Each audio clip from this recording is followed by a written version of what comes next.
evening, everyone. Good evening. Amituofo.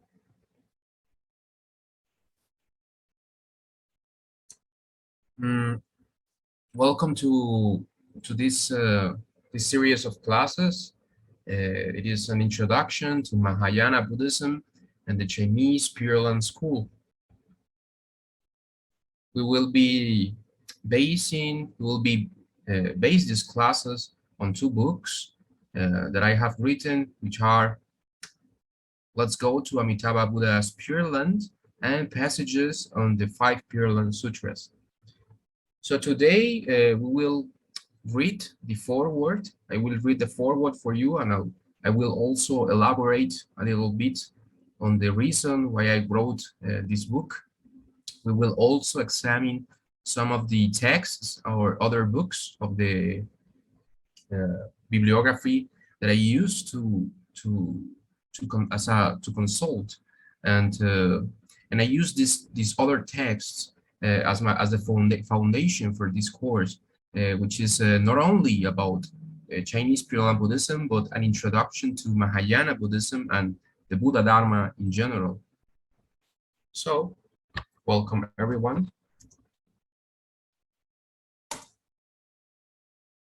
Let me know what happened here. Okay. So I would like to make this prayer before. If you're a Buddhist yourself, you can do it. If not, you can only listen, no problem.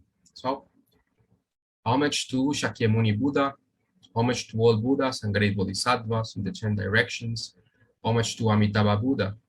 May all sentient beings in the worlds of the 10 directions be free from suffering and attain the perfect peace and happiness of Buddhahood. Namo Amituofo Buddha, Namo Amituofo.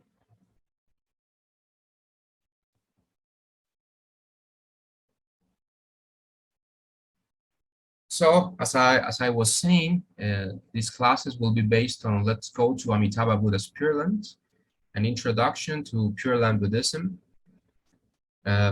So this book is quite simple. If you haven't read it, or if you are reading it, I strongly encourage you to finish it or to read it, because it is a simple book. It is very clear.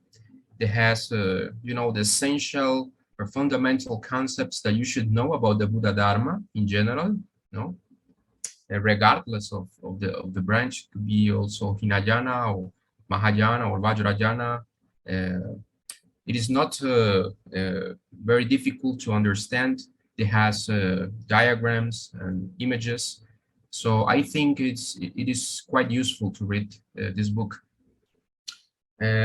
And the other book we will be using is passages from the 5 Pure Land Sutras.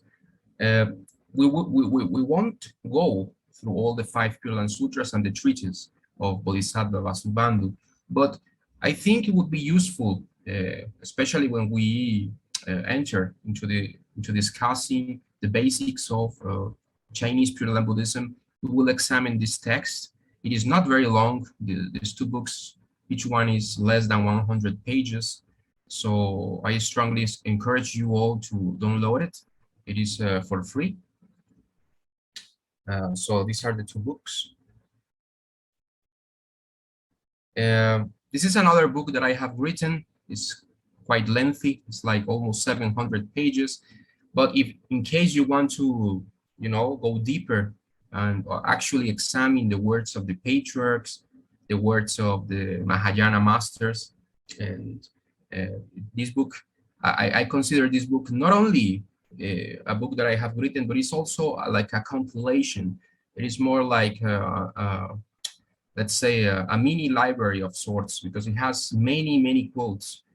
I would say that, well, 50% of the book I am not speaking at all. I am only letting the sutras and the patriarchs and the shastras talk, which is quite good. Yes, we should always put the Dharma above ourselves and always point to the Dharma. Yes, and I think this book does that. So in case you want to go deeper, you could go to this book, A Seed in AMITABHA'S Hands.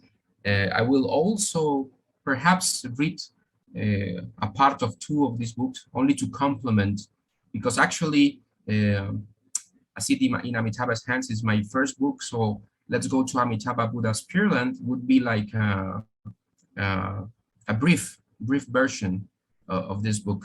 Yes, but this book is quite more detailed, and we will be also using it when time comes. Other books, I need to be honest with you. I mean, I am not a Buddhist scholar. I am not a Buddhist expert by any stretch of the imagination, but I do love to read books. Yes, and I just strongly encourage you to read about the Dharma in case you have this, you know, this love for books. So it's good that you have some Buddhist literature that you can refer to. So in the case for, you know, basic concepts such as the Four Noble Truths that we will be examining, you know, the Noble Eightfold Path, and basic teachings on karma and samsara, I think that in the Buddha's words, an anthology of discourses from the Pali Canon from Bhikkhu Bodhi is a very good introduction to basic Buddhism. Yes, I think it has a foreword by the Dalai Lama. These teachings of the Buddha. It's a very well-written book, and it has many suttas from the Kalipanan. And in the case for Mahayana and Vajrayana Buddhism, the words of my perfect teacher, it's a very good book. I also used this book, of course. Let's go to Amitabha Buddha's Pure Land. You don't see quotes at all because it's a very simple book. It is tailored for beginners. Yes, but I have to be honest with you. I based myself upon books like this. Yes, especially these two books, which I am very fond of, are like my basis for Mahayana Buddhism, and in this case for Sravakayana, or the Path of the Arahats, which is also included in Mahayana Buddhism. You know, the teachings on impermanence and the basic teachings on karma and samsara. This is a very good book in the Buddha's words. Okay. Of course, we will also be basing these classes, especially when we enter into Pure Land Buddhism, on the words of the 13th Patriarch, Master Jin Wang, or Jin Wang. Yes, this is the 13th Patriarch of the Chinese Pure Land school. Of course, as I am I am not fluent in Chinese. I am learning Chinese with Yao Wen, but of course I cannot read Chinese like she does. But there have been very good translations of 25 of his letters. Not very much. I mean, there are 6 volumes in Chinese, but it would be such a delight to read all of his works in English. But we only have, as far as I know, 25 letters that are summarized in this book, Pure Land Sense and Pure Land. Yes. So I also, yes, in my Buddhist education, this book was of paramount importance. This is another very good book that I used to write both books in Ascetic in Amitabha's Hands, and let's go to Amitabha Buddha's Pure Land. In a simplified way, but I have to recognize that I am in debt, in huge debt, with these great masters, of course, with the Buddha Dharma in general, but these masters, you know, they make the Dharma come alive to me, you see? So I have to mention them because they're the foundation of let's say, my very limited Buddhist education, but I have all of these books. If you want them for free, you can download them in English if you wish. Of course, we will also be basing ourselves when we have to quote. Of course, we won't go in depth like Yawen does in her classes on the sutras, but we will also quote from time to time the 5 Pure Land Sutras. In the case of the 3 Pure Land Sutras, we will be using some of Jiawen's translations, but also the BDK English Tripitaka. They have very good translations of the first of the 5 Pure Land Sutras, and the 5 Pure Land Sutras as such from the corporate body of the Buddha Educational Foundation of Master Shin Kung. These two books are like very important to me, yes, and I will be also using them as a reference. So I have to tell you like all of the books that I based on that we will use in this course. Okay, very good. So this is the table of contents for the book. Let's go to Amitabha Buddha's Pure Land, an introduction to Pure Land Buddhism. If you haven't seen, I will read the table of contents and explain it a little bit for you. So today, this is why this is in red, we will be studying the foreword and what did the Buddha teach. But the book has this foreword, then it has the what did the Buddha teach. We will examine the 6 realms in the cycle of reincarnation and the Buddha nature within all sentient beings. This part of the book, let's say, is like an introduction to general, I would say general Buddhism and general Mahayana Buddhism as such. So this is a very important part of the book because if we don't understand the basics of the Buddha Dharma, of course, if you have like faith in the Buddha Dharma, and even if you don't read a lot, still you can, have a spiritual relationship with the Buddhas. I am not suggesting that this is like absolutely necessary, but it is quite good, especially for Westerners. We need to have like a very good grounding, a very good grasp on the basic concepts of Buddhism, such as the 6 realms of samsaric existence, the Buddha nature within all sentient beings, and all the basic concepts of general Buddhism, such as the 4 Noble Truths, the 6 Paramitas, and all of these concepts that will make Buddhism come to life. Yes, and then we will be able to understand why Amitabha Buddha and his Pure Land are so important.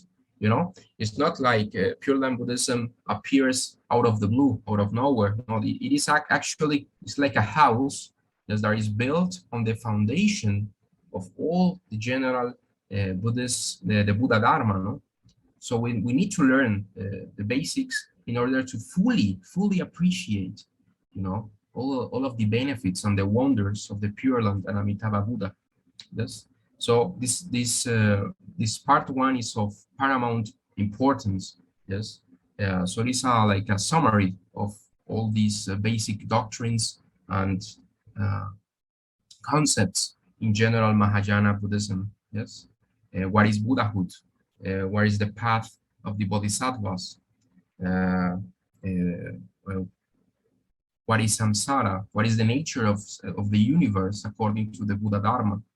So it's very important. It's very important to have this clear, especially nowadays. And I have to make, it's not like I'm saying that you need to be an expert in order to learn about Buddhism. But nowadays, especially with social networks, there are many people who spread, misinformation, and sometimes they do it innocently. It's not like I think that they are doing it with evil intentions, but sometimes people tend to be a little bit careless about the information they share about the Buddha. Sometimes you see quotes about the Buddha, and you see, okay, this does not appear in the sutras. This is not a Buddhist teaching, and sometimes people, out of ignorance and also innocence, they quote things that are not said, yes, and that were not said by the Buddhas or any Buddha or any master. So we should be very careful, and that is why I showed you the sources, because what I teach is not a big secret. It's not like this is an esoteric Buddhism. This is not an esoteric subject. This is part of the public domain. You can access these books. You can download them for free. You can study by yourself. You see, so it's not like I have some special secret here.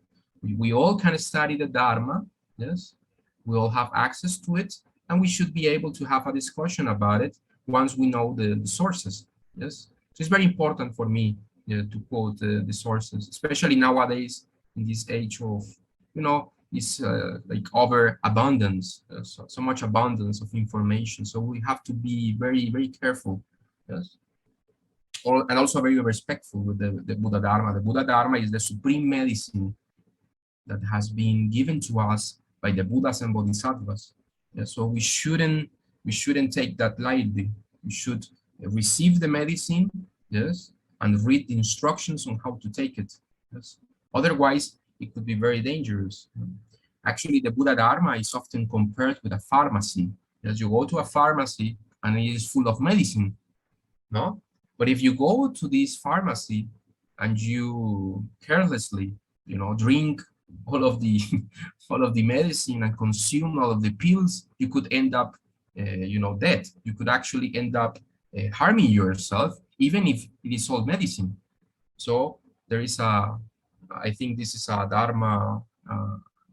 This is like an adage or a saying in the Buddha Dharma is that even water can become poison in the hands of a person who is careless, but actually poison can become medicine in the hands of someone who knows what he's doing.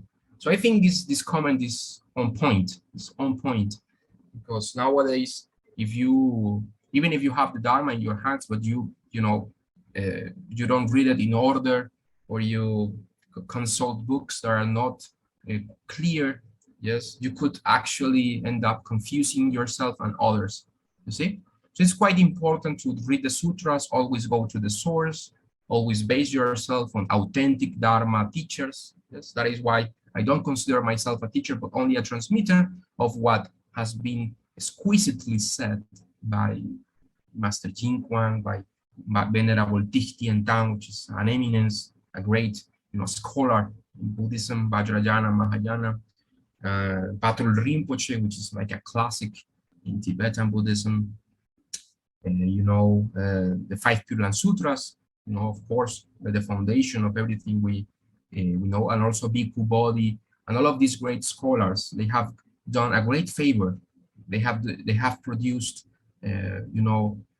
great Buddhist books for us to enjoy and to learn. And actually, I consider, and we should all, acknowledge the huge debt we have for all these great teachers of the past.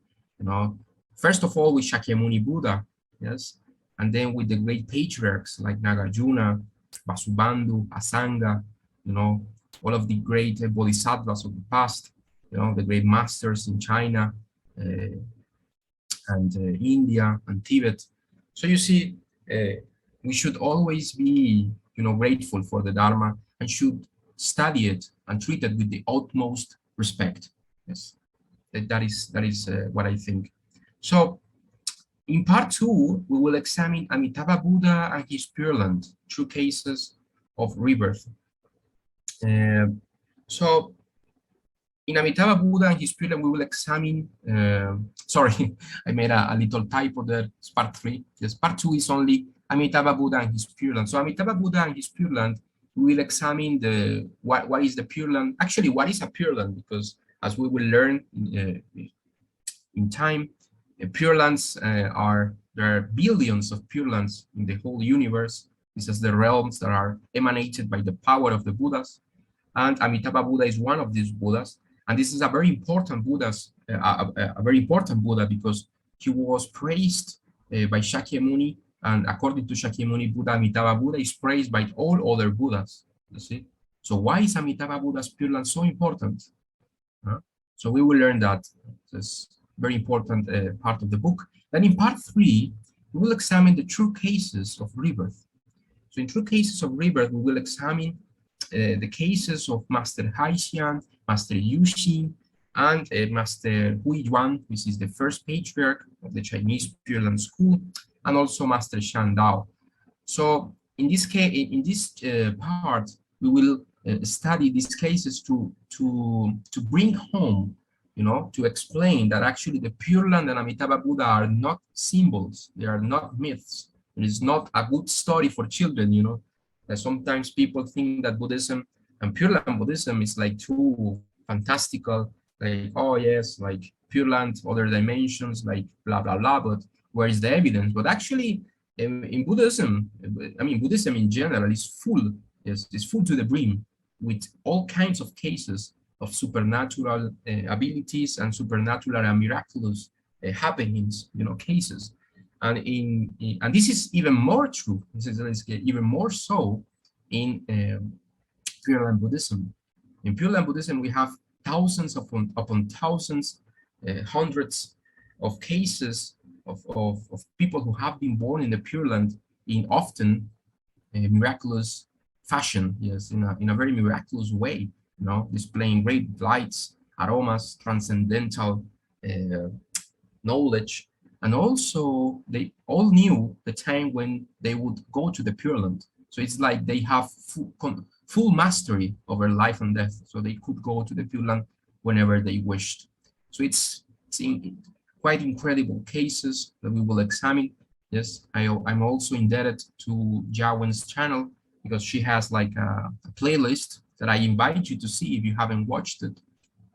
She has more than 42 or 43, I think, more than 40 cases of these true rebirth cases, which I made a summary of here in this part. Then in part 4, we will examine the way to be reborn in the Pure Land, and we will examine the 3 provisions. These 3 provisions are faith, vow, and practice. Okay, so more of that later because we have many things to study before that. Then in part 5, we will examine the 9 grades of rebirth. This is a very important doctrine that is often forgotten or forsaken nowadays in most Buddhist circles outside Chinese Pure Land Buddhism. So it strikes me as a core doctrine. It is very central importance to Chinese Pure Land Buddhism. To traditional Pure Land Buddhism is the 9 grades of rebirth as explained in the Visualization Sutra. It's very important. And then in part 6, the Chinese Pure Land School, we will examine the differences of the Chinese Pure Land School compared to other lineages that have sprung in Japan and elsewhere that have, adapted the teaching to the circumstances of the people, making it simpler to practice. But actually, we will see that the Chinese Pure Land School is actually the mother of all the schools that have sprung in the last 1600 years. Yes, in China, the Chinese Pure Land School is actually has been practiced in China since the times of Master Hui Yuan in Mount Lu. This is more than 1600 years, and there have been thousands of cases. So the Chinese Pure Land School has many advantages, let's say. It's not like I am saying that the other lineages are not good. I mean, of course, each lineage has its own qualities and is adapted for the benefit of sentient beings. But in the Chinese Pure Land School, let's say we have a thorough, comprehensive, universal picture, and it is in harmony with the doctrines of Mahayana Buddhism. See? In part 7, you see the methods to practice Nianfo daily and arranging an altar at home. In this part 7 it's quite important because here we will examine the methods to practice Nianfo. There are many ways to recite Nianfo, out loud, mentally. You could recite Nianfo with Buddhist beats. You can also recite Nianfo silently in your mind. You can also practice out loud chanting, walking, even jogging, even going to the toilet. I mean, Nianfo should be practiced, yes, everywhere, yes, in all circumstances in life. And actually Master Jingguan gave us some very good advices on how to use numerical sequences to practice. So this is a very important part. And in part 8, I will give you recommended material to study. There are many videos, many things to study. So this is like our map. This is the map of the future classes that I will be giving. And today we will be focusing on the foreword, and we will start to talk about the story of the Buddha. The story, the Buddha was born in India 2,600 years ago, circa, yes. We don't know for sure, but actually it could be more, no? Some scholars have been started to question this assumption, but let's say that 2,600 years ago, yes. So we will study the story of the Buddha since he was a child, how he grew up, what happened to him, the basic things about the Buddha to understand later on. I think in the next class, we will start to examine the 6 realms in the cycle of reincarnation and something a little bit about karma, love, cause, and effect, and other key concepts in general Mahayana Buddhism. Okay, so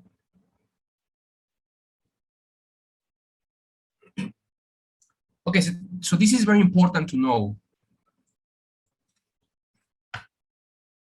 In Mahayana Buddhism, we know that what happened, especially in Mahayana Buddhism, this is also talked in Hinayana, well, let's say it's Ravakayana Buddhism, the path of the Arahats in the canon, in the Pali Canon. Even they, which is according to Mahayana Buddhism, the Pali Canon is only a small amount of all the things that the Buddha taught. But even in the Pali Canon, they have in the Abhidharma, they have the notion that actually Shakyamuni Buddha is the third Buddha of the Bhadra Kalpa. So what is all of this? Yes, I don't want to, we will talk about Buddhist cosmology later on, but this is very important. According to Buddhist teaching, you know, the universe has vast cosmic cycles, yes, that are called eons or kalpas, yes. So in these cosmic cycles, many Buddhas appear, yes. Each eon, according to some texts, has 1,000 Buddhas, yes. So actually, in this eon, or this kalpa, we live in an auspicious eon, or an auspicious cosmic cycle where many Buddhas appear, yes. So we live actually in the intersection between two of these kalpas, the Vyuha Kalpa, or the glorious Kalpa, which ended with Vesabu Buddha, the 1,000th Buddha, at the end of this glorious eon, yes. So actually, Gautama Buddha is the fourth of this present eon, yes. So in many sutras, we see the descriptions of many Buddhas from the past that have appeared. So this is a very important concept in Mahayana Buddhism. Even before talking about the Buddha, we have to understand that Buddhas are actually part of the, let's say, of the life of the universe. It's not like the universe is like forsaken, yes. Of course, we will learn that according to Buddhism, there is not a creator God, but actually the universes are emanated like a dream, yes. But we have to understand that in these vast cosmic cycles, the Buddhas, who are the embodiment of perfect compassion and wisdom, they're always there to help sentient beings to attain the same level of spiritual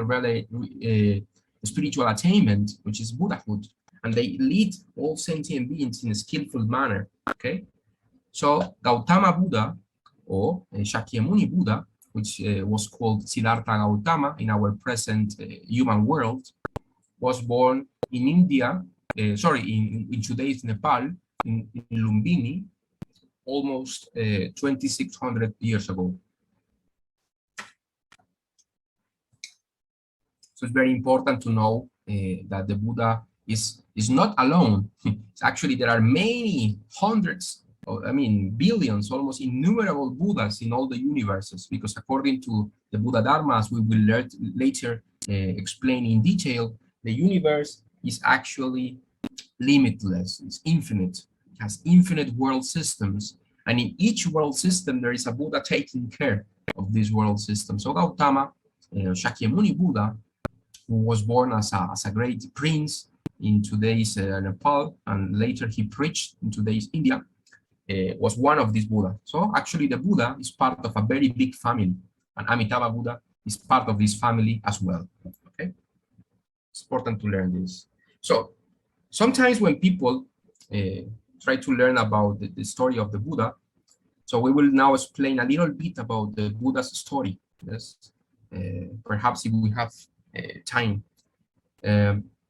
But sometimes people start to talk about the Buddha when he was a little child, but this is actually not totally true, let's say. Why? It's because Buddhas are actually first born into Sita heaven, you see? So in Buddhism, there are actually many layers of heavenly planes of existence, as we will later explain in detail. Yes, so the bodhisattva, yes, so a bodhisattva is a being that is on the path to attain Buddhahood. So Shakyamuni Buddha is said to have inhabited Tushita heaven, which is a heaven that is not so far away from earth. Yes. So in this plane of existence, he was there, and the gods or the devas were imploring the bodhisattva to be born in planet Earth, let's say, in the human world, to teach the Dharma. So there are many things to be said here. Yes, I really love this depiction. This is like a painting. Yes, and this is very important because according to Buddhism, the Buddhas are above the celestial beings. In most religions of the world, let's say Christianity or Islam or Judaism, you know, angels or celestial beings or even gods are considered to be like the, you know, like the panacea, like there is nothing above them. Yes, like of course the objective of religion is to be born in heaven. But actually, Buddhism has a very unique approach to this. According to the Buddha Dharma, there are many realms of existence, as we will learn, and the celestial beings are only one of these beings that are trapped in the cycle of death and rebirth. Yes. So actually, gods, yes, are only unenlightened sentient beings. They have good karma, of course. They are wiser, more beautiful, yes, healthier than human beings. They have huge lifespans, but they eventually must die. Okay. So this is very important in Buddhism. Okay. So Shakyamuni Buddha was a bodhisattva that used to live in Tushita heaven, and he was destined to become the Buddha. Yes. Actually, according to Mahayana Buddhism, Shakyamuni Buddha attained Buddhahood many, many eons ago. But for the sake of sentient beings, he makes a show. So he makes like a theater play, yes, in which he pretends not to be enlightened. Yes. Why does Shakyamuni Buddha and all Buddhas do this? It is simple. It is because if they displayed, yes, all of their powers since they were little babies, and actually this is something like this is what happens, as we will later see. But if they did this, they would, you know, kind of, they would not encourage us to practice. Yes. So actually, this is a skillful means. This is a way in which Buddhas, you know, have compassion for us. So they disguise themselves as ordinary beings, and then they manifest themselves as the Tathagatas or the Buddhas. You see. So this is very, very important. These gods, yes, who actually consider the Buddhas to be their teachers, yes, some of them, not all the gods are so humble, but many of the gods are actually very wise, and they are Buddhists themselves, yes, because they have seen perhaps in past lives, or even in their present lives, Buddhas, and they know that the Buddhas have many things to teach them, yes. So what to say about human beings, yes, who are below the celestial beings? So even gods consider Buddhas to be their teachers. Actually, one of the titles of the Buddha is the teacher of gods and men. This is very important to realize. The Buddha is not an ordinary being. The Buddha is not human. Actually, the mind of the Buddha is beyond, above and beyond all time and space. It is beyond the realm of human beings. It is even beyond the realm of celestial beings. Yes. Very, very, very important. We could compare this, yes, and actually, this is only an introduction. Of course, we will study this later in detail, but we could compare this to awakening from a dream. Yes, the objective of Buddhism is to awaken from the dream of limited existence in the cycle of birth and death. It is not to be like the hero of the movie, but it's actually to awaken from this movie, from this false illusion. Yes, so there is a big difference in being like the hero of the movie, you know, like the gods, and awakening from this illusion. Yes, it's like totally two dimensions altogether. So it's very different. And so the objective in Buddhism is to awaken, yes, not to have fun in the dream. Yes, it's different. Of course, once Buddhas awaken from this dream, yes, their, let's say, like their hobby or the play, the playful activity for them is to awaken beings from the cycle of reincarnation, and for them it's actually fun to do. Yes, it's not like Buddhas are like like away from samsara and they're like dreaming, or they are like inactive. Yes, so actually from the very start we should comprehend that actually when we say we want to attain Buddhahood, we want to be equal to Buddhas, this is not like a boring thing. Actually, we want to attain enlightenment so we can enjoy all of the beauties, the limitless life and light of Buddhahood. Okay, so here we see the Devas actually trying to convince, yes, let's say, the Buddha to be born as a human being. Of course, the Buddha had it all planned. Yes, he was born from Tushita heaven, and he descended into his mother's womb with the Queen Mahamaya, as we will see. So here we see a beautiful, beautiful painting that I found. This is Queen Mahamaya. So the Buddha, or Prince Siddhartha Gautama, the Buddha for our present era and world, is born in Lumbini, in today's Nepal, circa 2,600 years ago. He chose beforehand his family, clan, country, and the proper historical context to be born. This is very important for us to understand. Yes.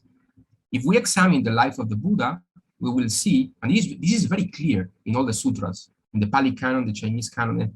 If you study the sutras, you will understand that the Buddha's life was like a play. It was like a beautiful choreography, you see? Because even before he was born, everything was planned. Yes, we have to understand that the Buddha's teaching is something that is not only important for human beings, this is important for the whole universe. Yes, this is quite amazing to see, but actually this is something that the Buddha taught. Yes, when the Buddha appeared in the world, he said that the Buddha Dharma is not only for human beings, it's for animals, it's for beings in all levels of existence. So you can imagine when he was born, he had all manner of gifts held by bodhisattvas, held by even Brahmas and high-level celestial beings. So Queen Mahamaya had a dream of an elephant, a white elephant, yes. So we see this beautiful elephant, and then she consulted the sages from the Sakya kingdom. You know, he was born in the country of Kosala, and Sakya kingdom was an independent kingdom from that part, which is actually a very small kingdom, but a very proud one as well. Yes, was born in the aristocratic family of the Shakya, destined to become a great prince and then a king eventually. So his mother was called Mahamaya, and King Sudodan were his parents. Yes. So why did he choose? Why did he choose India? Okay, let's say Lumbini, where he preached in today's India. Why did he choose this particular historical context, this particular family to be born? There are many things we can say about this. Actually, in India was like a melting pot.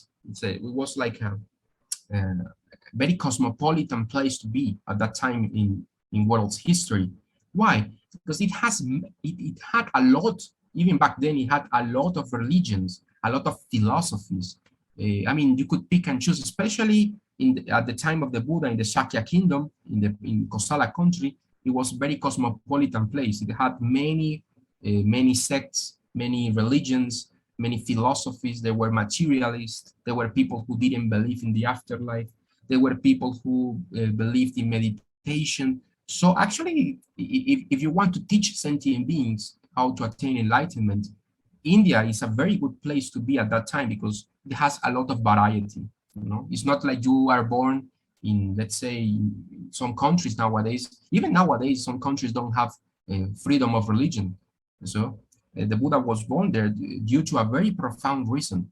And this also tells us a lot about the Buddhas, because according to Buddhism, you know, the Buddhas, before they are born in a particular world system, they have to choose carefully their family, the historical context, his clan, how long they will be in this world system. So the Buddhas have everything planned. This is very important. So Queen Mahamaya consulted the astrologers and sages from the Shakya kingdom, and they told her that a very great being was about to be born on her from her. So it's very important. So actually, the white elephant was a representation or a symbol of a great being that was about to be born in the world. And this being, of course, was going to be Shakyamuni Buddha, the present Buddha of our era and world. So you see a very beautiful painting here. And this painting, to me, this painting says a lot. You see, there are many things to be said here. I will try to keep it brief, but you see here Queen Mahamaya on the left, and this is Brahma. This is a representation of Brahma, who is a high-level god, who is considered by many religions to be like the creator of the world. But actually, even Brahma himself considers the Buddha to be his spiritual teacher. Yes, not all Brahmas, but many Brahmas are actually very pious. And as we will learn, actually, Brahma Sahampati, who was one of his high-level deity, he formally invited the Buddha to teach the Dharma in our human world. Okay, so this is Queen Mahamaya, and it is said that when the Buddha was born, yes, I mean, you can choose to believe this or not, but according to Buddhism, if you truly believe that the Buddha is who he said he is, all of these things start to make sense, because there are so many supernatural and incredible things about Buddhism, also from the history of great spiritual masters, and of course from Shakyamuni Buddha himself. You learn all of these great stories. And it is said that when he was born, he gave 7 steps, and lotus flowers appeared from his feet. Why lotus flowers? Lotus flowers are very important. Actually, here you have a beautiful lotus flower, and lotuses are, they are fed with mud. So actually, lotuses spring out of the mud. Yes, that is considered something impure, and they are not touched by the water. So they spring out of the water, because they get out of the water without being touched by it, and actually they are fed by this mud, and something beautiful and pure can appear. Yes, and actually the Buddha compared himself with a lotus. He said, "I am the lotus in the world, not touched by mundane existence, who is born in mundane existence, but is not touched by it." So actually, this is our objective in Buddhism. Let's say it's like to become a lotus. It's like we are born in this world that is filled with suffering and misery, but actually, this suffering and misery, we don't have to complain about it, but actually we can use the darkness of this world. We can actually overcome it. We can actually transform poison into medicine. Yes. So actually, this is something that the Buddha used many times. Is considered to be like a physician, like a doctor. This is the doctor, but not of the body, but of the heart. Yes, is the body, because if you heal the body, according to Buddhism, you will then later be reborn if you don't heal the heart. But if you heal your heart, yes, then you will become a Buddha, and you won't have to experience suffering in the cycle of reincarnation. So it's very important that the Buddha, when he appeared in the world, he said, okay, from the very beginning, I will state that I am not like everybody else. I am not like everyone else. I am a very special being. And even he himself didn't deny this.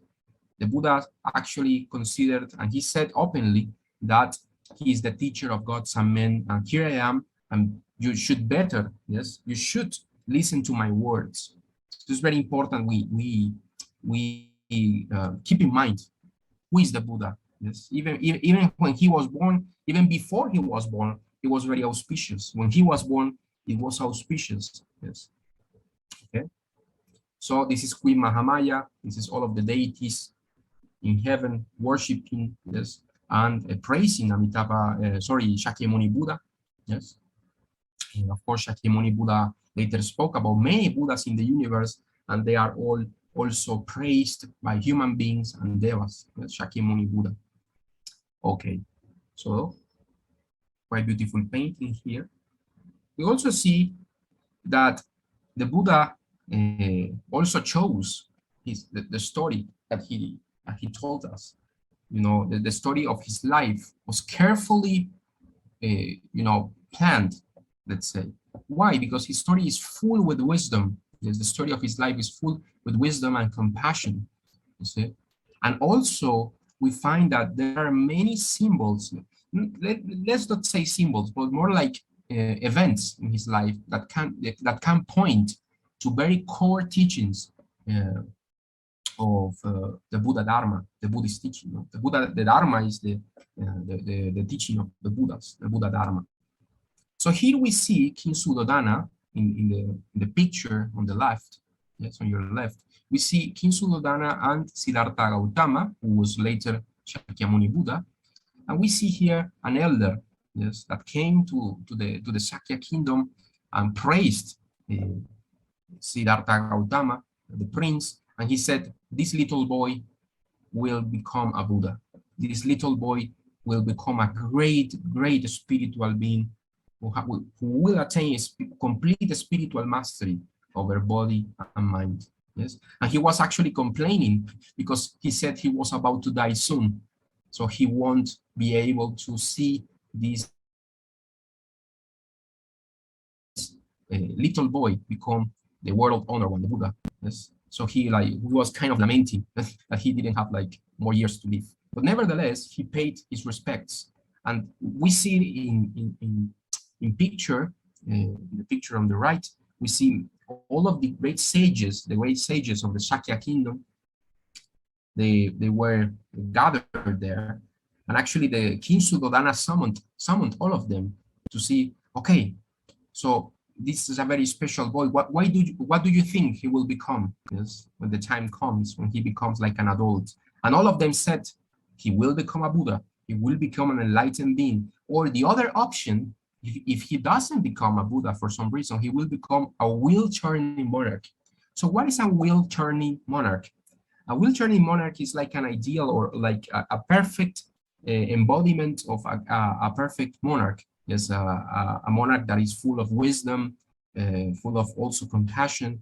Yes, a monarch that is actually the king of the entire earth. Yes. So actually, Shakyamuni Buddha was destined to become either a Buddha or a wheel-turning monarch. So King Suddhodana, of course, you know what he preferred. He preferred his little boy to become a great king, yes, to become a great leader, and to perpetuate his royal blood, his royal lineage. And he did everything in his power, yes, to keep the Buddha, to keep Prince Siddhartha Gautama away from the sufferings in life, you know. But you cannot hide the sun with one finger. What happened was that even when he was 7 years old, there is a very beautiful story, yes, that is recorded in many passages of the story of Shakyamuni Buddha. It is said that, of course, when he was born, I have to say that his mother passed away, Queen Mahamaya. Yes, his father took care of him along with his concubines. Yes, but he was like a very special boy. We cannot say he was ordinary. Yes, even when he was only 7 years old, it is said that there was a festival, there's a harvest festival, and suddenly the little prince decided to meditate out of the blue. Nobody taught him anything about meditation. He knew that by himself. So he went to a tree, yes, and he sat there, and he achieved the first dhyana, which is a level of a spiritual absorption. Yes, so it's a very advanced level of meditation for a 7-year-old. Yes, let alone for someone who hasn't learned meditation his whole life. So he just sat there and attained this level of spiritual, let's say, composure or meditative concentration.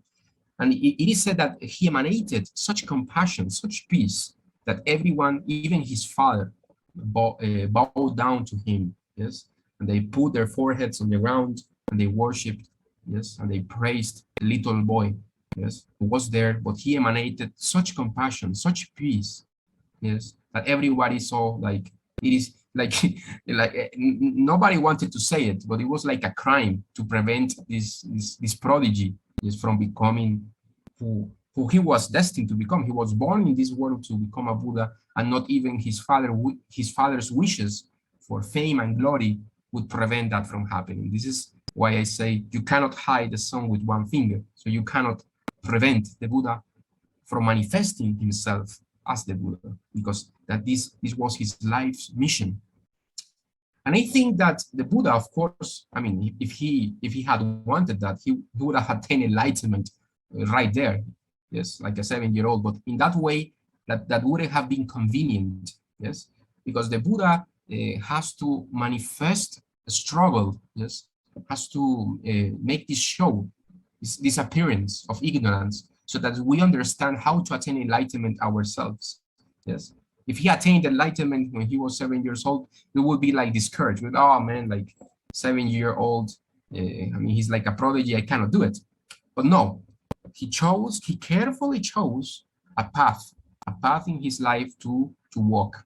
So we can actually learn from his, let's say, mistakes, yes? Of course, they weren't mistakes. It was all coordinated before he was born, actually. But all of these alleged mistakes, we could learn many things about his story. And I think in this story, it's very important King Suddhodana, because King Suddhodana didn't want his son to attain this level of spiritual mastery, and he preferred the blessings of the world of human beings, the glory of becoming a king. Yes. Or as Master Renshan said in one of his talks, he said that, why did the Buddha leave his throne? Yes.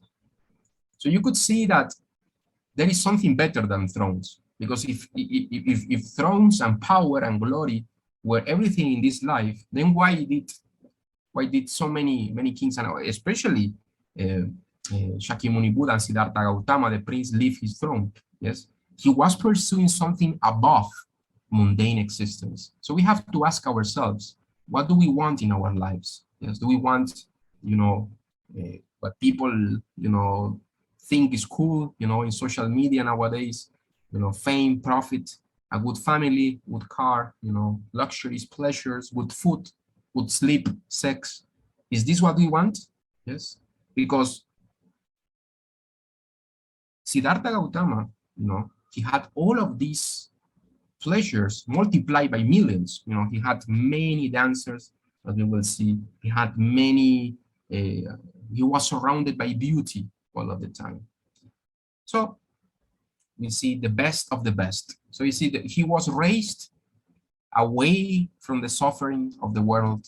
His father kept him like in a crystal bubble, like in a crystal vase, like this precious flower. He cannot be contaminated by people who look like sick, old. He was surrounded by beauty, by flowers, by wine, by beautiful dancers and musicians. Yes, and he was raised the best of the best. He was raised to become like the embodiment of a proper aristocrat. He learned archery. He learned how to ride horses. He learned everything there was to know about how to become a great prince and a great king. Actually, he was married, as we see in the picture on the right. He married Princess Yashodhara. So Princess Yashodhara, and they had a little boy named Rahula. You see? So his father had it all planned. He said, okay, this little boy, now he's like a teenager, like in his 20s, perhaps early 20s. And now I see that my little boy like has questions about life, what is suffering, like he has like a melancholic even his attitude. Yes? But I will prevent this, his father said. I will prevent this by keeping my boy, by keeping my son, yes, my heir. I will keep him away from all sufferings in life. So they got married. So you see a very beautiful picture of, Prince Siddhartha Gautama, Shakyamuni Buddha, with Princess Yashodhara. And you see here these beautiful dancers. But you can see even in this, artistic representation, I think is very well made. Yes, because you see his face. He looks, of course, he looks peaceful, but he looks also a little bit like, I think, like sad. It looks like something is missing in his life. It's like even the best of the best cannot provide true happiness. Yes. And the Buddha said when he talks in the sutras about his upbringing, the way he was raised by his father, he said oh man, like I had hundreds of dancers, I had the best wine, I had the best concubines, I had the best wife money could buy. I mean, at that time, people, had servants, and they could afford, if you could afford that. I mean, uh, the social conditions at that time were very aristocratic. Like people, there were many layers. The four caste system in India. So he was entertained by musicians every day, and even that didn't give him peace.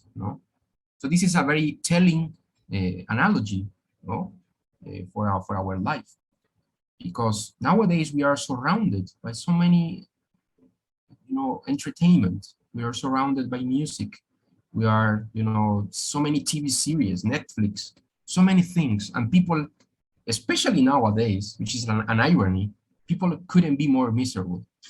I think this is true. If you take a look at statistics, I mean, the more entertainment people get, it seems to be that they cannot have enough of it. It's like, yeah, I mean, what is the next song, the next, I don't know, video game and stuff, and all of these things. I am not saying that these things are like pernicious or evil, but of course these things are limited. This is what the Buddha has to say. Of course, the Buddha didn't say that drinking wine was unpleasant, yes, but he was saying that even all of these pleasures that we think that they are so cool, yes, they also disappoint, and eventually they almost abandon, we almost depart for all the things we love, the family we hold dear, all these our friends, all of the pleasures in this life, they will vanish like a dream, and what will be left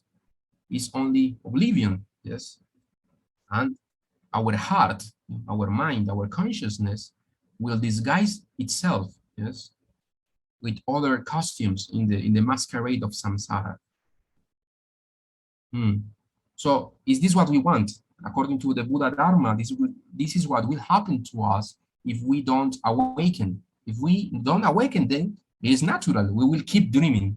Yes? If you keep dreaming, then as soon as you die, your consciousness will follow its usual patterns of thought and emotions, and you will be led to one of the 6 realms in the cycle of reincarnation, as we will learn later on. But more about that later. Yes, we will just examine a little bit of the Buddha story. So this is a very beautiful picture. This is something that I found recently, because this is Shakyamuni Buddha, and you can see him. No, look at his face. It's like he's seeing. So what do we see on the ground? We see all of these beautiful women. It's like 1, 2, 3, 4, 10 women, 8 women, beautiful women, is in the prime of their youth, like almost semi-naked. Yes, surrounded by musical instruments, jewels, gold. But look at his face. He's like, this is not true happiness. Yes, this is not true happiness. Of course, he was.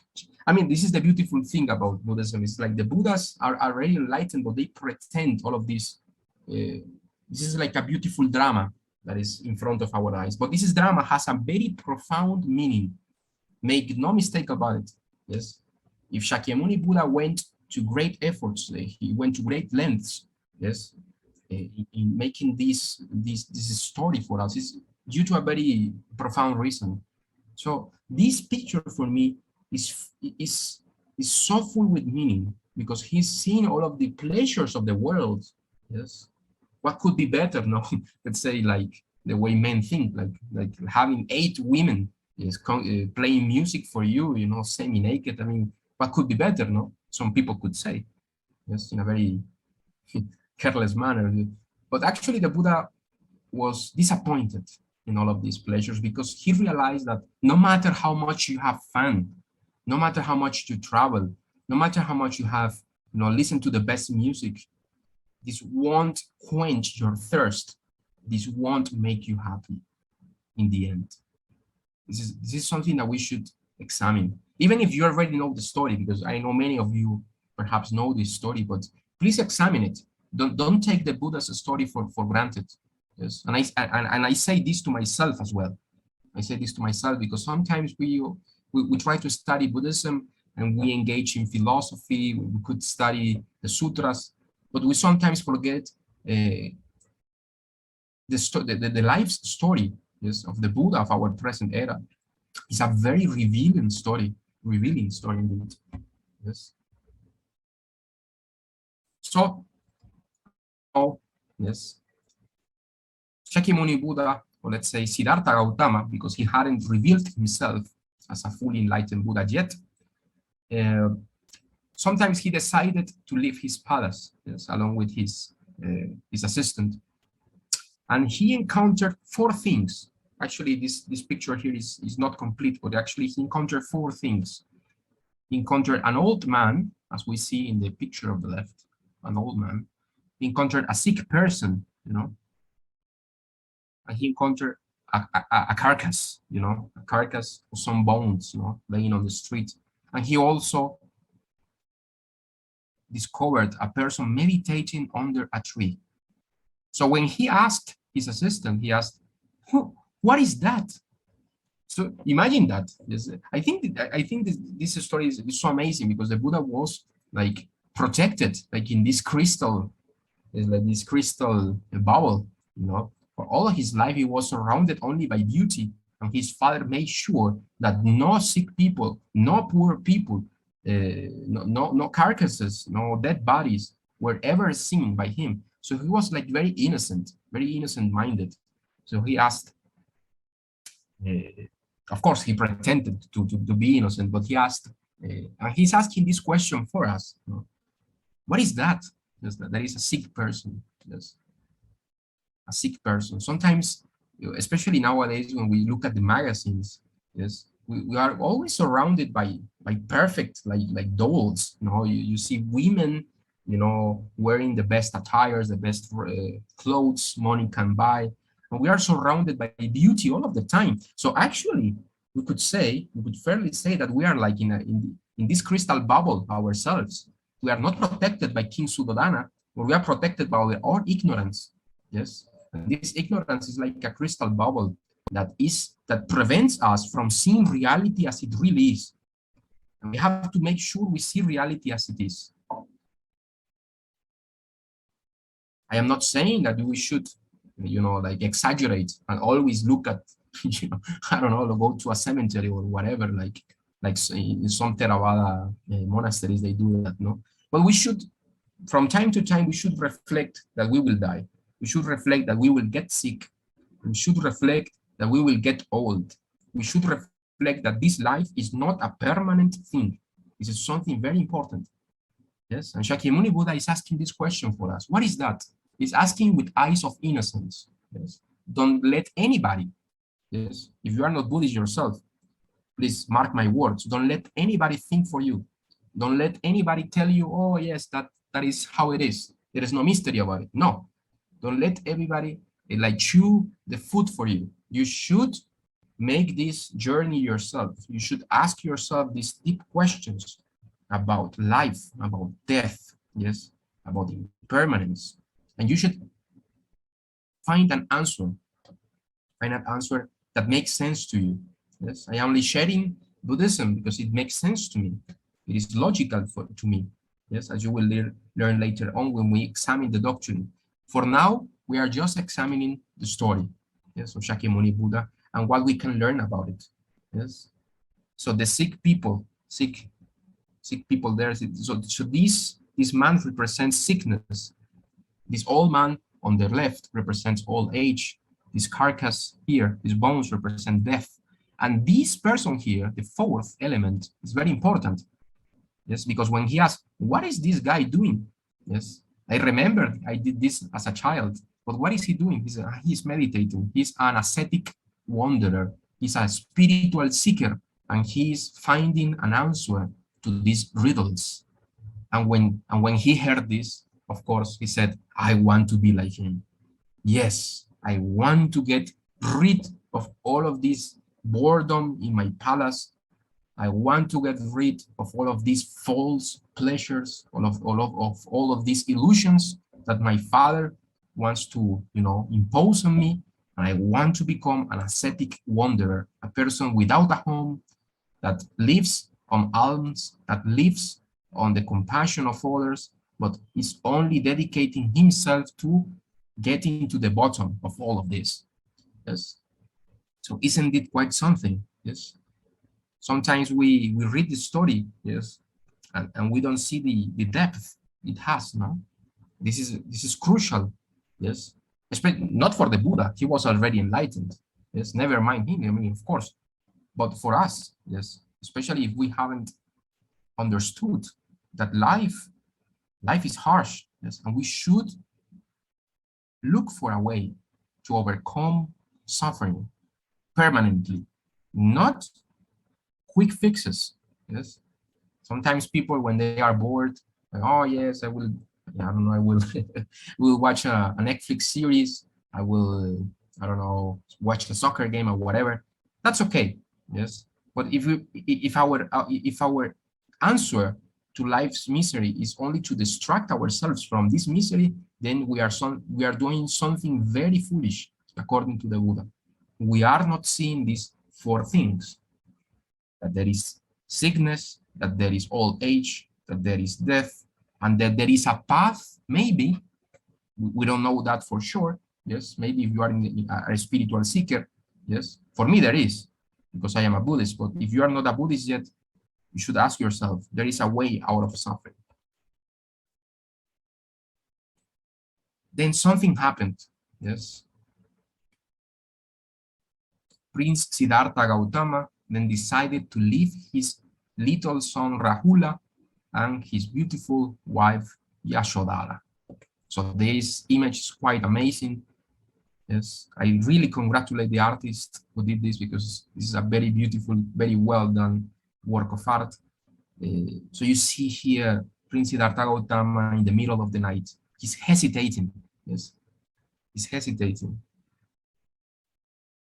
because he says, okay, I will leave my family, yes, but I really love them. But at the same time, I recognize that if I don't leave them, yes, I won't be able to find an answer to life's most difficult questions. Okay, so I think the reason that Shakyamuni Buddha did this for us is that we recognize through this story the struggle of actually sacrificing, the things we love. Of course, nobody says that the things that the entertainment industry offers us, they're very good. Yes, actually, I used to love many things. Yes, I used to be addicted, let's say, to music. I used to be addicted to many things in my life. Yes, but now I understand that by leaving them, even if it's harsh, it is necessary. It is necessary to leave the vices, to leave even the things we hold most dear, even the things we think we cannot live without. Yes, in pursuit of the truth. So even if we are not monks, we don't have to be a monk to abandon things that are like attachment in our lives. Yes. So we should ask ourselves what we need to abandon in order to, deepen our understanding of the Dharma. Perhaps we won't have to make such a difficult, choice like Siddhartha Gautama did, but we will have to make choices in our life, how we spend our time. Yes, will we spend our time, all of our time, in Twitter, I don't know, in Facebook, listening to cool music, trying to please the expectations of others? Or will we listen to our heart, yes, and devote our life, or perhaps not our life, but perhaps a little more of our time? Sometimes our choices don't have to be so heroic, but they are equally important. Yes, they're equally important.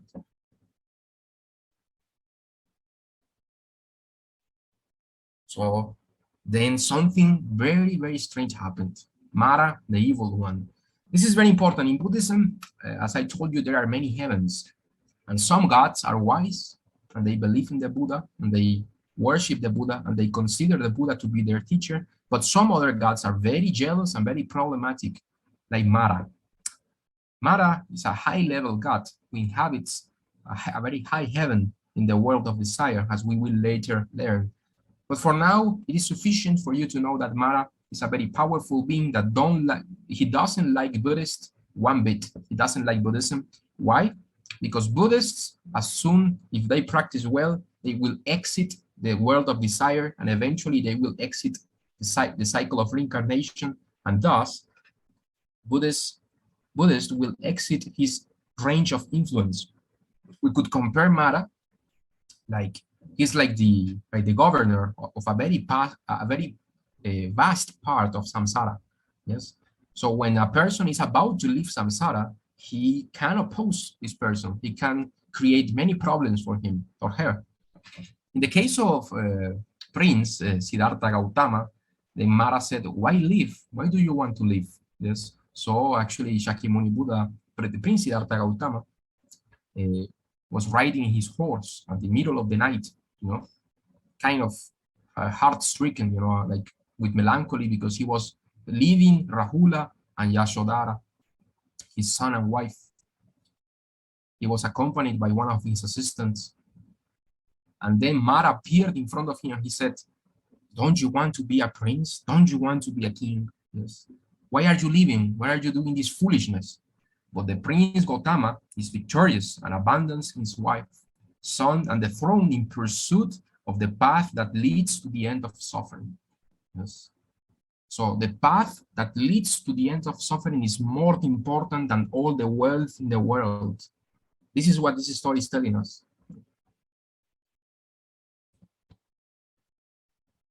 This is what happens next.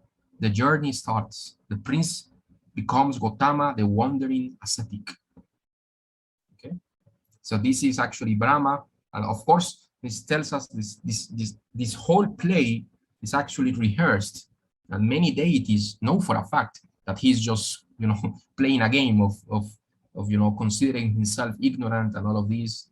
But all of them, they give him gifts, they provide him with clothes, with everything he needs. He cuts his hair, and he becomes a wandering ascetic. Yes, he assumes the role of someone who doesn't know the path, and he is willing to risk his own life in pursuit of truth. Journey starts. He had an outstanding spiritual adventure, and I want to tell you a little bit about this. Perhaps we don't have so much time.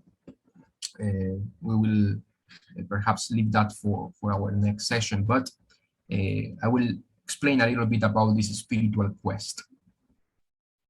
So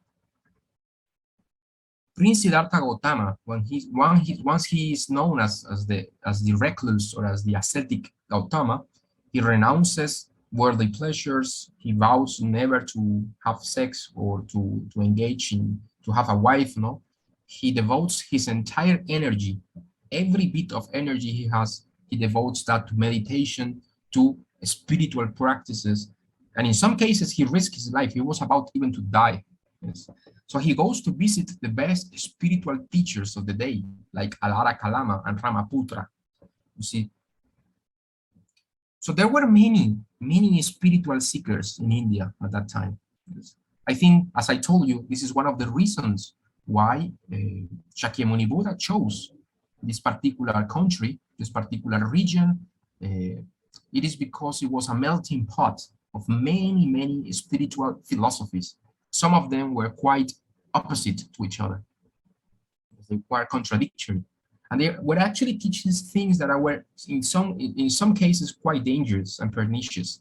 There's like, for example, that you have to meditate and torture your body, yes, even to the extreme of letting your body rot, yes, and die of starvation, yes, in order to attain spiritual powers, things that are quite crazy. And actually in India, I am not saying that all Indians believe this, but there are many sadhus in India, even to this day, that practice such extreme ascetic practices.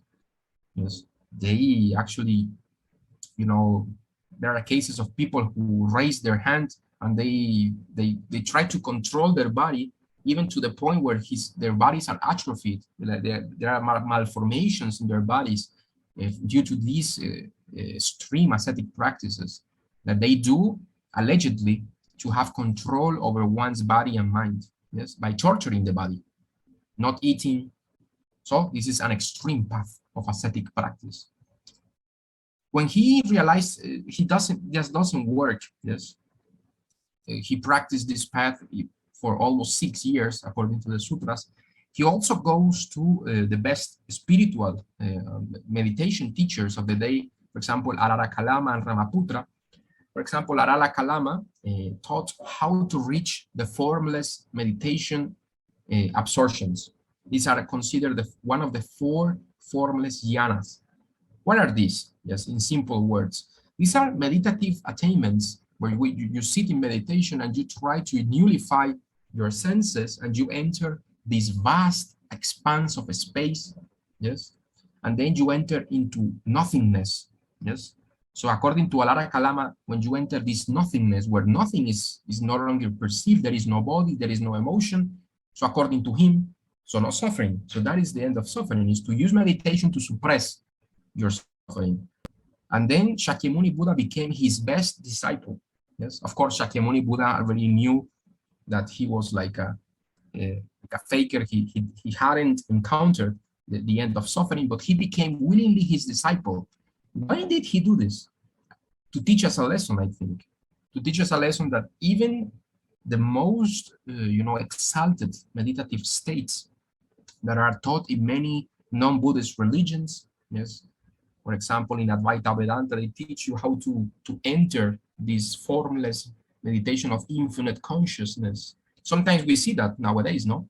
You enter now YouTube, many people claim to be enlightened, no? And they say, yes, I am enlightened, I have attained this mental state where there is nothing, or this is infinite, or whatever. But according to Buddhism, this is just another layer of delusion. It is a very subtle one. There's a very sophisticated one even, but it is still limited, yes? And this corresponds, as we will later see, to a particular realm in the realm of samsara that are actually the high-level gods that are addicted to meditation, where they enjoy these vast pleasures of being absorbed, like drunk in the joy of samadhi. This is not the way of Buddhist meditation. Yes, as we will later learn, Buddhist meditation is about developing perfect compassion, perfect wisdom to benefit others, not as a selfish desire to meditate and just escape by yourself. Actually, not even escaping, because this is not an escape, even from samsara. So these meditations can be, quite dangerous, because you think that you have attained enlightenment, but actually this is an ego trap. This is a trap of your own ego. And this is what happened to Alara Kalama. Yes, perhaps he didn't have an evil intention. He was just limited. He hadn't reached the end of the road. And I think this happens nowadays still. I mean, many people think they are enlightened. They are like, I don't know, whatever, like beings of light. But actually, they are just being deceived by their own ego. Okay?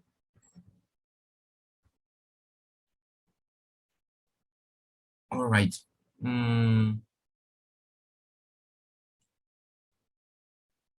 Okay, so this is all for today. We have like, I think like 10 minutes, I'm sorry, just for questions and answers. In the next class, we will examine the rest of the Buddha's story. Hopefully we will finish this story and start to talk a little bit about the 6 realms of samsara and the law of karma. Do you have any questions, my friends?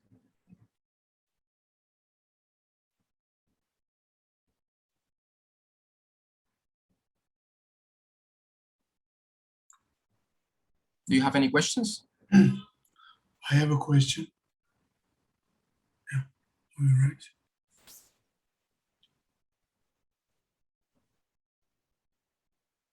Yes. Can I ask with voice? Is that okay?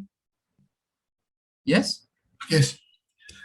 My question is, I'm a long-time practitioner of Zen Buddhism, And I have recently heard about Pure Land. Not recently heard, but recently interested. So what is the difference between Pure Land Buddhism and Zen Buddhism? Could you elaborate a little bit? Yes, my friend. I mean, of course, this is something that we will explain in later chapters. But we can explain a little bit about it. You know, Chan Buddhism or Zen Buddhism, it's about attaining enlightenment through your own efforts, by practicing dhyana or practicing meditation, and actually trying to access your own Buddha nature, yes, or the essence, or let's say the form, the realm, yes, of enlightenment that is beyond words, beyond description. No, this is something that is expressed by many great Zen masters like Dogen, like for example, like Empty Cloud, like Master Su Yun in China. They try to access this realm of no birth, no death, of not even an explanation, because they want to reach this state of transcendence by practicing meditation and trying to transcend the limits of the intellect and not concerning themselves with, let's say, manifestations of Buddhas in a particular way. For example, there is a Zen saying that says, if you see a Buddha, kill it. No, there is a Zen adage that says that. Why? Because their meditation is not based on forms, or is something that transcends particular forms, and it is based on your own self-power. But whereas Pure Land Buddhism, as we will later learn, yes, this is something, just an introduction about general Buddhism, but when we study Pure Land Buddhism, we will learn that Chinese Pure Land Buddhism and Pure Land Buddhism in general is centered around Amitabha Buddha, yes? So it's not only your self-power, it's your self-power, but helped by the other power of Amitabha Buddha. So it's a path that is based more on devotion, let's say, to Amitabha Buddha. And this Buddha, as we will later learn, has an enlightened realm that we can access after death, okay? And this is Amitabha Buddha's Pure Land. So in the case of Pure Land Buddhists, we are not trying to attain enlightenment in this life. We are trying to, of course, to cultivate compassion and wisdom to the best of our abilities, but we are trying to be born in Amitabha Buddha's Pure Land so we can access enlightenment there. Why? It is because, according to the sutras, to the Pure Land Sutras, and also even according to many Chan masters of the Zen school, yes, it is very difficult to attain enlightenment by one's own abilities in one lifetime. It is quite difficult. Yes, maybe you could have like a small satori, like a small, like a little bit of enlightenment, let's say, but you won't become a Buddha in this life. It is quite difficult.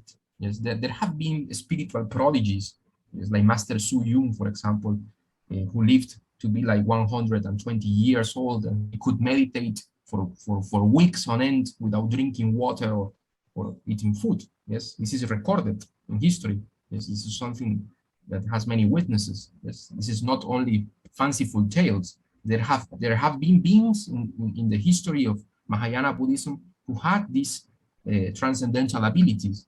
But who among us can say that we can reach this state in one lifetime?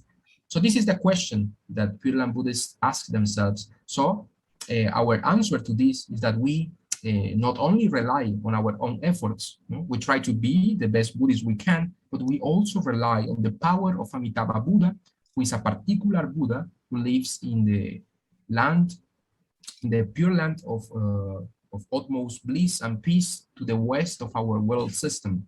So according to Buddhism, there are countless world systems in all the universe.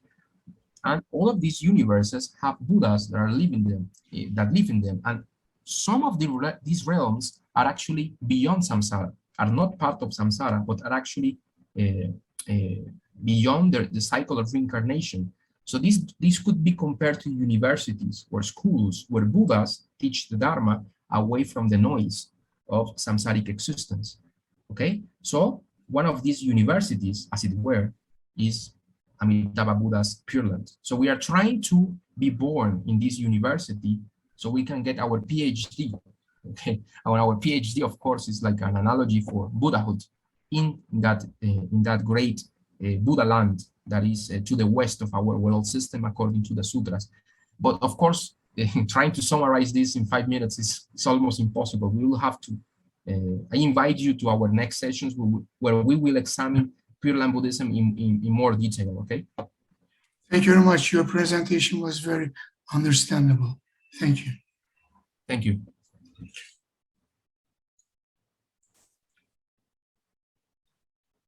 I apologize because I should have stopped like 15 minutes ago, but I got carried away. But yeah, for our next session, we will have 20 minutes for questions and answers for Q&A. I think we have time for one more question.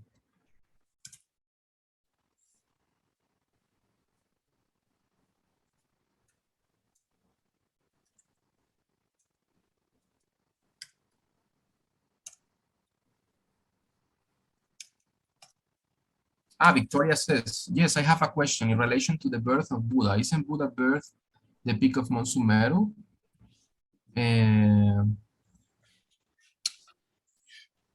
No, actually, okay, this is according to the sutras, Shakyamuni Buddha's last rebirth was as a bodhisattva in Tushita heaven. Tushita heaven is the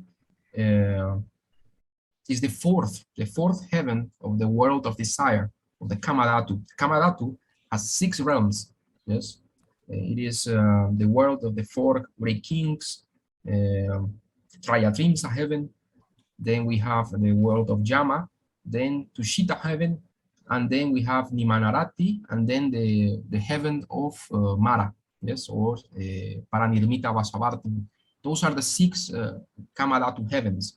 And he was born in Tushita heaven, and then he decided to descend to his mother's womb from this heaven. And he was born in today's Nepal, in Lumbini. Okay, so that is something that I think all Buddhist school, traditional Mahayana, and even also Hinayana schools agree on. Yes.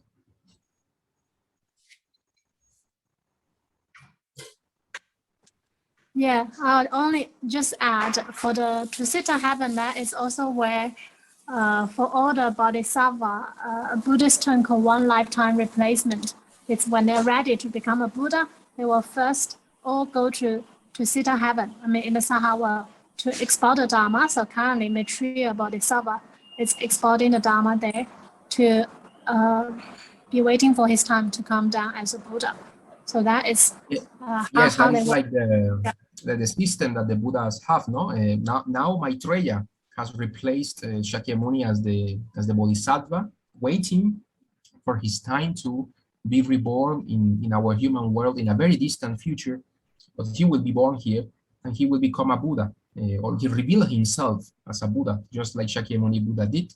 But now he's teaching the deities in Tushita. Yes. If you have questions on Pure Land Buddhism, we will, of course, devote most of our time for Pure Land Buddhism, but for now,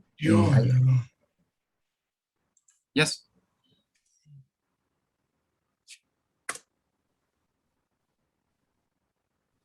Okay.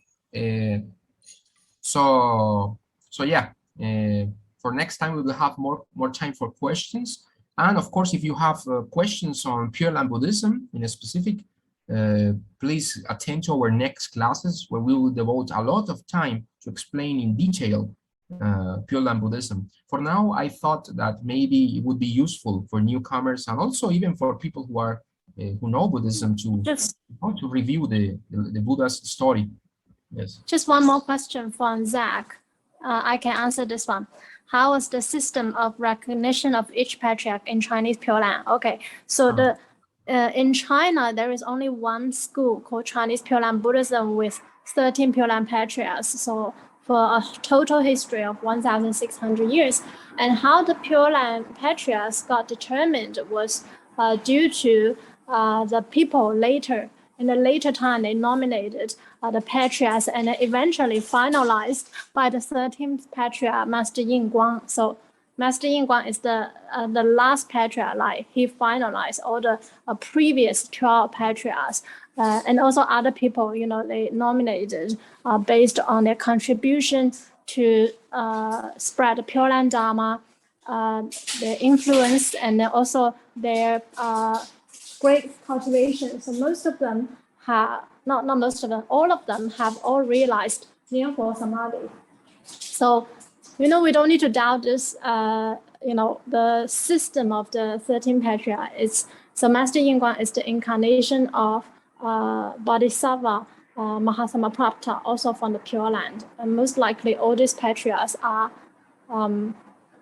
emanation of great Buddhas and Bodhisattvas from the Pure Land. Yes, so that is the system of 13 patriarchs, how it was determined in China. It's different from the Chan school where it was sort of passed down from one master to another. But for Chinese Pure Land, it was determined by later people based on their contribution in spreading the Pure Land Dharma and their own cultivation, and also finalized by Master Yin Guang. He finalized all the previous pure patriarchs, and eventually all his disciples all nominated him as the 13th patriarch, as we all know. And you know, some other people say there are only, I think, what, 5 patriarchs. So that is more like the Japanese Pure Land. The Japanese Pure Land school, they had different people nominated as the Pure Land patriarchs. But if we were to talk about the authentic Chinese Pure Land school, then it is the school of 13 patriarchs. Yeah, and Master Tan Luan and Master, so the other 2 patriarchs that were included in another different school of patriarchs that was not included in Chinese Pure Land because they were actually, all the teachings were actually all absorbed in Master Shanda's teaching. So we just nominated Master Shanda, and that is sufficient, and it's actually even more complete. Yeah, if that makes sense. Hope I've answered the question. Yeah, just one school actually. There's in China, it's all very united. There's only one school called Chinese Pure Land Buddhism, like period, with 13 patriarchs. That's the only one officially recognized school. Yeah. Yes, actually, we will have a complete section devoted to the specifics of Chinese Pure Land Buddhism. So please, you know, stay tuned, and we will examine all of this. Thank you, Yahweh, for answering that question.